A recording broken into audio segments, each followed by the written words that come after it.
Gas, milk, eggs, diapers. The price of just about everything is up these days because of inflation. But what to do about it? One of the country's financial leaders has some very clear ideas on that. The president and CEO of the Federal Reserve Bank of San Francisco spoke at Boise State today. News Channel 7's Jude Binkley talked to her before her presentation about the state of our economy and rising inflation. Well, the Federal Reserve Bank of San Francisco is the federal bank for the 12th district of the U.S., which includes us in Idaho. Daly's presentation today was called The Singularity of the Dual Mandate and focused on the Fed's goals of the dual mandate, which is full employment and price stability.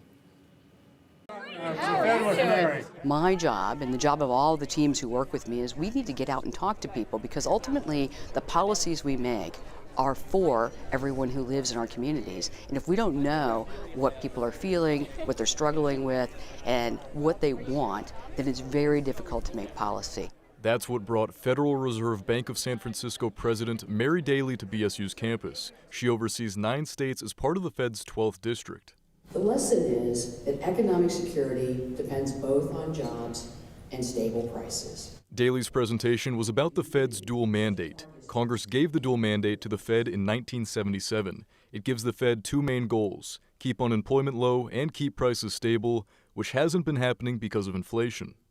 To fight inflation, the Fed has raised interest rates in their last 3 consecutive meetings. The Fed is very resolute in bringing inflation down. It's eating away at people's lives and livelihoods, and we understand that. And that's why we've taken a fairly aggressive course of raising interest rates, because those raising of interest rates is the thing we need to do to bring the economy back down to a slower pace so that demand and supply get back in balance. Daly says she expects more interest rate hikes in the future. And we need to do that because inflation is still far, far above our target. It's making it impossible to live month to month, and that's not an equation that is sustainable for the economy or for individuals. Daly says there's been a corroding of wages due to the consumer price index rising faster than hourly wages. Domestic supply has also been hurt by the pandemic, war in Ukraine, and labor shortage. This means the average worker has been losing ground, especially those with low to moderate incomes. Inflationary pressure also impacts mortgage rates. You know, in Boise, it was like iconically the poster child for a city that's growing and growing and growing, and coastal citizens are moving in and moving house prices up, and first-time home buyers who grew up here in Boise or in Idaho are being bid out by cash buyers, and that has cooled off as the interest rates have risen and the economy has slowed a little bit, but we need to do more of that in order to get this back in balance. Daly says the goal is to avoid a deep recession like what America saw in the early 80s. Back then, inflation was elevated for over a decade.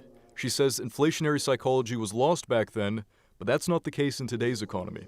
Ultimately, the goal is to deliver a sustainable economy where people who want to buy their first home or their second home can do so without worrying that they'll be completely priced out of the marketplace.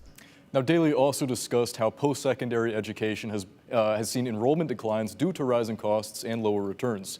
Again, she expects the Fed to raise its benchmark interest rate in the future until they see price stability.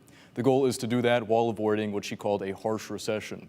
The Fed's target inflation rate is 2%, and inflation has been over that for over a year now. Jude, yeah, it's definitely one of those issues that affects all of us. Thank you.